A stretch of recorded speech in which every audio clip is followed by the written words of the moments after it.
सोच भी नहीं सकते कि भरे मंच पर एक वीआईपी नेता को एक बेटी ने सबके सामने थप्पड़ क्यों मारा। और फिर कविता भील का गुस्से से भरा बयान, ये तो खुली दादागिरी है। आखिर क्यों ऐसा बयान दिया कविता भील ने? सबसे बड़ा सवाल, ये बेटी कौन जिसने एसपी को आदेश दिया, गिरफ्तार करो इस नेता को। इसे समझने के लिए आपको आखिरी तक जुड़ना होगा, तभी समझ आएगा। सांसें थम जाएंगी जब आप सुनेंगे उस मासूम बच्ची की कहानी जिसकी हंसी एक पल में चीखों में बदल गई। क्या आपने कभी सोचा, जब सत्ता और ताकत एक हो जाए तो एक आम इंसान का हक कैसे कुचला जाता है? क्या आपने कभी उस दर्द को महसूस किया जब आपके अपने छीन लिए जाए और आपकी आवाज को दबा दिया जाए? नेहा भील, एक छोटी सी बच्ची जिसके सपनों को एक नेता के अहंकार ने रौंद दिया। क्या आप चुप रहेंगे? अगर नहीं तो वीडियो को हर जगह फैला दो, बच्ची को सपोर्ट करो। एक छोटे से गांव में जहां सुबह की पहली किरण धान के खेतों को चूमती थी, वहां रहती थी नेहा। 7 साल की नेहा, जिसकी आंखों में सितारे चमकते थे और हंसी में गंगा की लहरों सी मासूमियत। वो अपने माता पिता के साथ एक छोटे से मिट्टी के घर में रहती थी। उसका बाबा उसे हर शाम कहानियां सुनाता और माँ उसे गले लगाकर सुलाती। नेहा का सपना था, एक दिन वो स्कूल की मास्टर बनेगी और गांव के बच्चों को पढ़ाएगी। लेकिन किसे पता था कि उसकी ये मासूम ख्वाहिशें एक दिन सत्ता के भूखे भेड़िए की भेंट चढ़ जाएंगी। क्या आपने कभी किसी बच्ची के सपनों को टूटते देखा है? क्या आपकी आंखें उस दर्द को बयां कर सकती हैं? कमेंट में बताएं और इस कहानी को शेयर करें ताकि नेहा की आवाज हर दिल तक पहुंचे। लाइक और सब्सक्राइब करें क्योंकि सच को आवाज चाहिए। नेहा के पिता रामू स्विंगाल एक मेहनती किसान थे। गांव में एक नेता था, रघुवीर सिंह, जिसकी ताकत और अहंकार गांव की हर गली में गूंजता था। रघुवीर की नजर गांव की जमीनों पर थी, खासकर दलित बस्तियों की उन जमीनों पर जहां नेहा जैसे लोग अपने सपनों का आशियाना बनाते थे। एक दिन रामू ने रघुवीर के गुंडों का विरोध किया जब वो उनकी जमीन पर कब्जा करने आए। रामू ने गांव वालों को एकजुट करने की कोशिश की, पर रघुवीर को यह बर्दाश्त नहीं हुआ। उस रात जब गांव सो रहा था, रघुवीर के गुंडों ने रामू के घर पर हमला बोल दिया। नेहा की मां की चीखें गांव में गूंजी, लेकिन कोई मदद को नहीं आया। रामू को बेरहमी से पीटा गया और नेहा की आंखों के सामने उसका बाबा खून में लथपथ जमीन पर गिर पड़ा। सुबह तक रामू की सांसें थम चुकी थीं। नेहा की मां सदमे में थी और नेहा, वो बस अपनी छोटी सी गुड़िया को सीने से लगाए रो रही थी। क्या आप उस बच्ची के दर्द को महसूस कर पा रहे हैं जिसने अपने बाबा को खो दिया? क्या आपका गुस्सा उस अत्याचार के खिलाफ नहीं उबल रहा? इस कहानी को शेयर करें, लाइक करें, सब्सक्राइब करें और कमेंट में बताएं। क्या आप नेहा के दर्द को अपनी आवाज देंगे? रघुवीर का कहर यही नहीं रुका। उसने दलित बस्तियों की जमीनों पर कब्जा करना शुरू कर दिया। गांव वालों को दिन रात काम करवाया जाता, लेकिन पेट भर खाना तक नसीब नहीं था। अपराध बढ़ गए, चोरी, लूट और डर का माहौल। पुलिस, वो रघुवीर के इशारों पर नाचती थी। उसकी ताकत के आगे हर कोई बेबस था।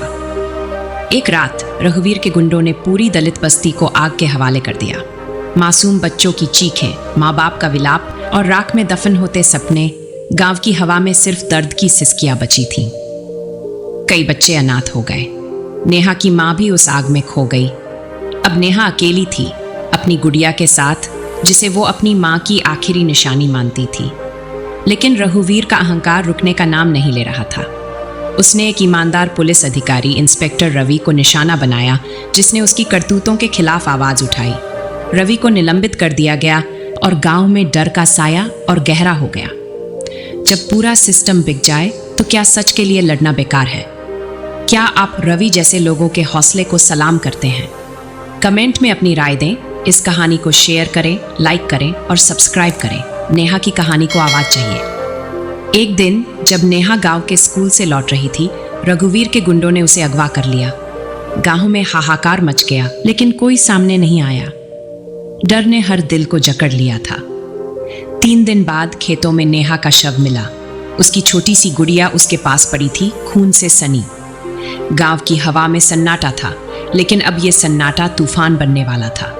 क्या आप उस मासूम बच्ची की चीख को सुन पा रहे हैं? क्या आपका खून नहीं खौल रहा? इस कहानी को शेयर करें, लाइक करें, सब्सक्राइब करें और कमेंट में बताएं। क्या आप नेहा के लिए इंसाफ की मांग करेंगे? नेहा की मौत ने गांव वालों के सब्र का बांध तोड़ दिया। अब वो चुप नहीं रह सकते थे। लाठियां, डंडे और गुस्सा लेकर गांव वाले सड़कों पर उतर आए। इंसाफ दो, रघुवीर को सजा दो, नारे गूंजने लगे। लेकिन रघुवीर के इशारे पर पुलिस ने लाठीचार्ज कर दिया। कई दलितों की जान चली गई, कई घायल हुए, पर इस बार गांव वालों ने हार नहीं मानी। उन्होंने कहा, अब मरना है तो लड़कर मरेंगे। हजारों लोग सड़कों पर उतर आए। सरकारी दफ्तरों के सामने धरने शुरू हो गए। पूरे रास्ते ब्लॉक हो गए। पुलिस ने फिर लाठी उठाने की सोची, लेकिन कमिश्नर ने सख्त आदेश दिया, एक भी आदमी पर लाठी नहीं चलेगी। गांव वालों का हौसला देखकर सीएम ने तुरंत मीटिंग बुलाई। रघुवीर पुलिस चौकी पहुंचा और एसपी से बोला, लाठी चलवा दो। लेकिन एसपी ने जवाब दिया, नेताजी, मैं मजबूर हूं, ये केस अब सीबीआई को सौंप दिया गया है। क्या आप उस हौसले को सलाम करते हैं जो डर को मात देता है? क्या आप गांव वालों की एकता के साथ खड़े होंगे? कमेंट में बताएं। इस कहानी को शेयर करें, लाइक करें और सब्सक्राइब करें। इंसाफ की लड़ाई में आपकी आवाज जरूरी। सीबीआई अधिकारी उर्मिला पाठक ने केस संभाला। एक ऐसी महिला जिसकी आंखों में सच की आग थी और दिल में इंसाफ की तड़प। उर्मिला ने तुरंत चार्ज लिया और सभी पुलिस थानों में छापेमारी शुरू करवाई। कई पुलिस वाले शक के दायरे में आए। एक पुरानी फाइल मिली जिसमें रघुवीर की करतूतों का कच्चा चिट्ठा दर्ज था। उर्मिला गांव पहुंची, सादे लिबास में गांव वालों से मिली। बोली, यहां क्या हुआ था बताइए। गांव वालों के हर आंख में आंसू थे, हर दिल में दर्द। गांव वालों ने सब कुछ बताया, रघुवीर का अत्याचार, उसका डर और उसकी बर्बरता। एक दिन रघुवीर खुद सीबीआई ऑफिस पहुंचा। अहंकार में चूर उसने उर्मिला को धमकाया, मैडम ये केस छोड़ दो। उर्मिला ने उसकी आंखों में आंखें डालकर कहा, अब्बे चुप, नेता तू अपने लिए होगा, मेरे काम में बाधा डाली तो अंदर कर दूंगी। और सुन, तू शक के दायरे में है, जिस दिन सबूत मिले तुझे कोई नहीं बचा पाएगा। रघुवीर की बेइज्जती हुई और वो बौखला गया। क्या आप उर्मिला जैसे अफसरों की हिम्मत को सलाम करते हैं? क्या आप चाहते हैं कि ऐसे लोग और आगे आएं? कमेंट में अपनी राय दें। इस कहानी को शेयर करें, लाइक करें और सब्सक्राइब करें। सच को जीतने के लिए आपकी आवाज चाहिए। अगले दिन रघुवीर एक भरी सभा में भाषण दे रहा था। उसका अहंकार आसमान छू रहा था। तभी एक सादे लिबास में एक लड़की एक गाड़ी में आई और पीछे तमाम पुलिस थी। गांव वाले घबरा गए।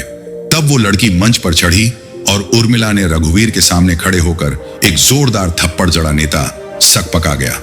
उसके गुंडों ने हंगामा शुरू किया, लेकिन उर्मिला ने गरज कर कहा, चुप रहो वरना सबको अंदर कर दूंगी। उसने एसपी को आदेश दिया, गिरफ्तार करो। और फिर रघुवीर की ओर देखकर बोली, नेता मैंने कहा था जिस दिन सबूत मिले तुझे कोई नहीं बचा पाएगा। रघुवीर को हथकड़ियां पहनाई गई। नेता बोला, तुम हो कौन? तब उसने कहा, मैं सीबीआई ऑफिसर वही जो तेरे पापों का घड़ा फोड़ने आई। गांव में खुशी की लहर दौड़ गई। ये तो उर्मिला बिटिया है। सभी ने बधाई दी और गांव के लोग बोले, इस बिटिया ने तो कचड़ा साफ कर दिया। सीबीआई ने दिया आदेश, तुरंत सभी थानों में नया स्टाफ आया और सिस्टम का कचरा साफ हुआ। गांव वालों ने उर्मिला को दिल से शुक्रिया कहा, लेकिन उर्मिला ने कहा, नहीं, हम सब बराबर हैं। आप मेरे भाई, मेरे माता पिता हैं। हक के लिए लड़ें, अपनी आवाज बने। उसने अपना नंबर गांव वालों को दिया और कहा, कभी मुसीबत आए तो मुझे बुलाना। क्या आप उर्मिला की बहादुरी और इंसानियत को सलाम करते हैं?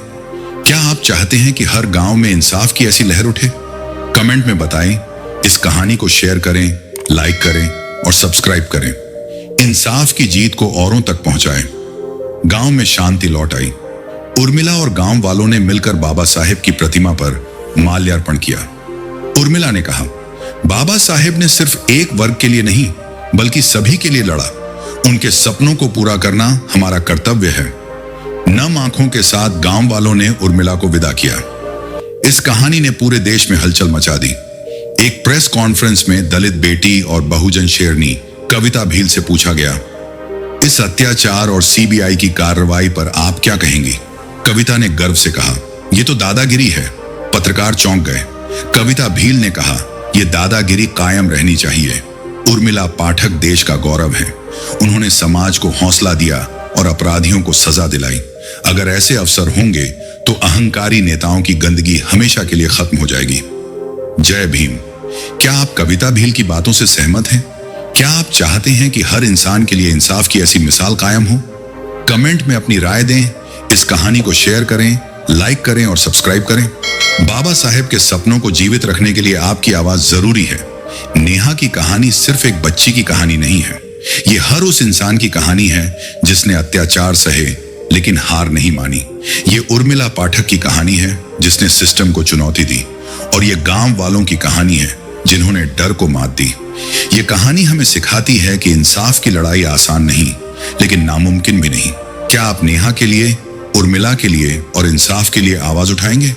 इस कहानी को शेयर करें, लाइक करें, सब्सक्राइब करें और कमेंट में बताएं आप इस बदलाव का हिस्सा कैसे बनेंगे। जय भीम।